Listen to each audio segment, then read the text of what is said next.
बच्चों, हम लोग कल पढ़ रहे थे चयन की प्रक्रिया कौन कौन सी है, और आज हम उसी लेसन में आगे आते हैं। चयन के कौन कौन से सिद्धांत है। एक बात मैं बता दूं, जब कर्मचारियों का चयन किया जाता है तो उसमें ये चीज देखा जाता है कि चयन करते समय कोई ऐसी मिस्टेक तो नहीं हो रही है जिससे कि हम सही कर्मचारी का चयन न कर पाए और भविष्य में फर्म को हानि हो। इसके लिए कुछ सिद्धांत बनाए गए हैं। इन सिद्धांतों में हम सबसे पहला सिद्धांत लेते हैं सक्षम व्यक्तियों द्वारा चयन। सक्षम व्यक्तियों द्वारा चयन यानी चयनकर्ता में वह योग्यता और कार्यकुशलता होनी चाहिए जिससे कि सामने वाला व्यक्ति का जब वो चयन करे तो उसकी क्वालिटी सबसे पहले देखे। ऐसा ना हो कि चयनकर्ता में खुद योग्यता नहीं है तो वो सामने वाले कर्मचारी का चयन में मिस्टेक हो सकता है, त्रुटियां हो सकती है।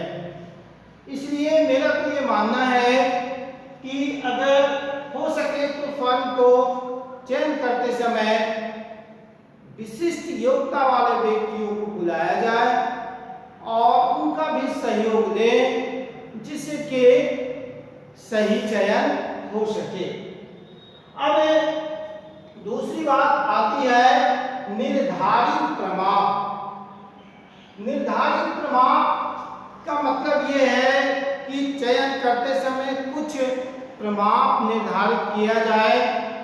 जैसे मान लीजिए कि अगर हम कर्मचारी का चयन कर रहे हैं तो कुछ योग्यता का पहले से निर्धारण कर लें कि हम इस योग्यता वाले व्यक्ति को इस वर्ग में रखना है। जैसे उच्च श्रेणी प्रबंध की, अगर हम उच्च श्रेणी प्रबंध में उच्च श्रेणी कर्मचारियों की नियुक्ति कर रहे हैं तो उसमें पोस्ट ग्रेजुएट या विशिष्ट ज्ञान से संबंधित उनकी योग्यताओं का निर्धारण करें। पहले ये प्रमाप निश्चित कर लें कि हमको किस किस कैटेगरी वाले व्यक्ति को निश्चित करना है। ये नहीं कि सभी में एक ही नियम को लागू करें, चाहे वो उच्च या निम्न स्तर, सभी भर्तियों में एक ही नियम, ऐसा नहीं बनाना चाहिए। अलग अलग योग्यता के हिसाब से उसका प्रमाप निश्चित होना चाहिए। इसके बाद हमारा आता है उपयुक्त स्रोत। जैसा कि मैंने बताया था कि भर्ती में दो प्रकार के स्रोतों का प्रयोग किया जाता है, एक बाह्य स्रोत और एक आंतरिक स्रोत। तो इसमें भी चयन करते समय ये देखना चाहिए कि हमको किस स्रोत का प्रयोग करना है। भर्ती में अधिकांशतः हम फर्म के अंदर जो कर्मचारी कार्य कर रहे हैं उन्हीं में से हम नियुक्ति कर लेते हैं, लेकिन चयन में अधिकांशतः हम आवेदन पत्र मंगाते हैं और उच्च स्तरीय जांच होती है उसमें, और फिर उन्हें हम नियुक्त करते हैं। इसके बाद योग्यता प्रमुख आधार, यह हमारा चौथा आता है योग्यता प्रमुख आधार। चयन में इस सिद्धांत का पालन हमारे हिसाब से तो सबसे पहले होना चाहिए, क्योंकि अगर योग्यता को हम अनदेखा करके किसी का चयन करते हैं तो ये मान लीजिए कि जो व्यक्ति हम चयन कर रहे हैं वो सही नहीं है, क्योंकि जब उसमें योग्यता ही नहीं है, हम सोच सिफारिश के बल पे अगर चयन कर लें तो फिर हमारा उद्देश्य पूरा नहीं होगा। निश्चित ही भविष्य में फर्म को हानि होने की संभावना रहती है। इसलिए सबसे पहले योग्यता चयन करते समय देखना चाहिए कि उनकी योग्यता क्या है। मेरा कहने का मतलब है कि योग्यता को सबसे पहले देखना है, यानी कि प्राथमिकता योग्यता को देना है। अब आती है निष्पक्षता। निष्पक्षता साफ स्पष्ट है कि जब हम किसी का चयन करते हैं तो पक्ष यानी पक्षपात से दूर रहें, उसमें किसी प्रकार का पक्ष या विपक्ष की भावना को न रखें। निष्पक्ष हो करके कर्मचारियों का, व्यक्तियों का चयन होना चाहिए। ये भी देखना है कि ऐसा तो नहीं कि जो कर्मचारी या जो पदाधिकारी चयन कर रहा है वो पक्षपात से लिपटा तो नहीं है, यानी पक्षपात की भावना तो नहीं कर रहा है। क्योंकि अगर वो पक्षपात की भावना करके कर्मचारियों का चयन करता है तो निश्चित ही है कि भविष्य में फर्म को इसका हानि उठाना पड़ेगा। तो क्या है, पक्षपात नहीं होना चाहिए। हमें ये पता करना चाहिए कि जो चयन करता है वो किसी का पक्ष तो नहीं ले रहा है। तो ये तो हो गई पक्ष, निष्पक्ष होकर के चयन करना है। अब आती है एक और है, वो है लोचता। लोचता का मतलब होता है आवश्यकता अनुसार उसमें परिवर्तन किया जा सके।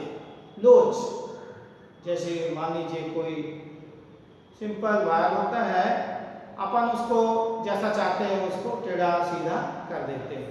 उसी तरह से चयन के जो सिद्धांत में लोचता का गुण होना चाहिए, जिससे आवश्यकता अनुसार कंपनी के हित में परिवर्तन किया जा सके। तो ये तो रही चयन के सिद्धांत की बात हमने किया, और इसमें और भी सिद्धांत है, लेकिन हम प्रमुख जो सिद्धांत है उसकी चर्चा हमने की, जिसमें पहला था सक्षम व्यक्तियों द्वारा चयन, दूसरा था निर्धारित क्रमांक, उपयुक्त स्रोत, योग्यता प्रमुख आधार, निष्पक्षता और लोचता। इसके बाद आगे हम बात करते हैं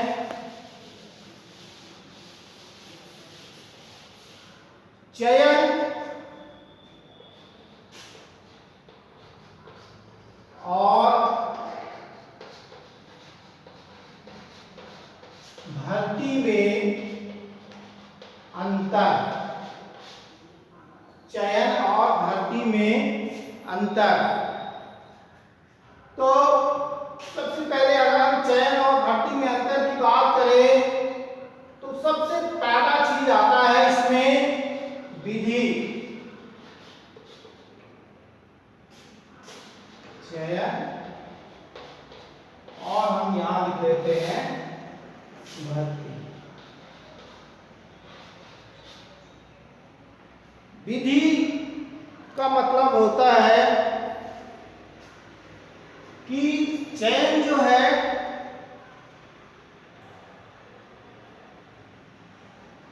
कंपनी के बाहर जो कार्य कर रहे हैं, कंपनी के बाहर से उन्हें बुला करके आवेदन पत्र के द्वारा, अपन इसको ऐसा करते हैं, पहले भर्ती पॉइंट रखते हैं क्योंकि हमने पहले भर्ती पढ़ा था और फिर बाद में हमने चयन पढ़ा था।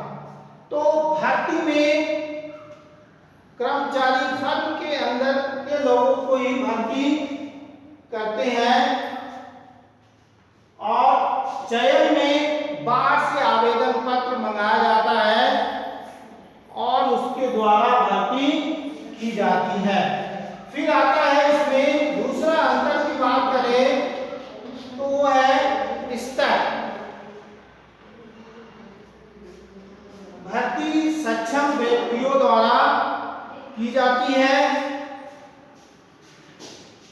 और इसमें जो स्तर है निम्न स्तरीय या कर्मचारियों की भर्ती होती है और इसमें उच्च स्तरीय भर्ती होती है।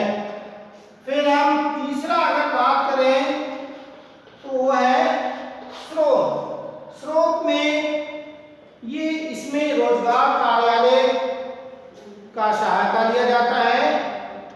और चयन में रोजगार कार्यालय की सहायता की आवश्यकता नहीं होती है।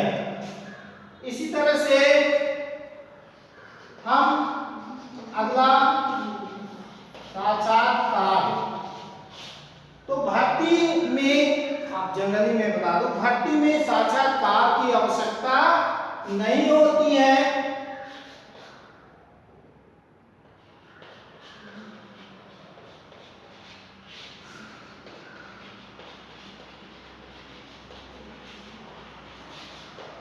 साक्षात्कार की आवश्यकता भर्ती में नहीं होती है और चयन में ये निश्चित है, चयन में साक्षात्कार होना आवश्यक है। फिर हम पांचवा अगर बात करें तो संख्या में क्या है कि भर्ती में अधिक से अधिक कर्मचारी आते हैं, इनमें संख्या क्या होती है, ज्यादा होती है और इसमें संख्या कम होती है, इसमें संख्या कम होती है। इसके बाद हम एक और बात करें निष्कर्ष, अंतर के आधार में अपन निष्कर्ष की बात करें तो निष्कर्ष की क्या है कि इसमें भर्ती में क्या है, ये साधन है, भर्ती में ये साधन है और इसमें क्या है, साधन है, मतलब भर्ती एक साधन है और चयन साधन है। तो हम इसको अगर भर्ती और चयन के अंतर की बात करें तो इस तरह से हम इसके 5 या 6 पॉइंट में चेंज कर सकते हैं। तो आज के लिए इतना ही क्लास है और अगली क्लास हम कल लेंगे। धन्यवाद।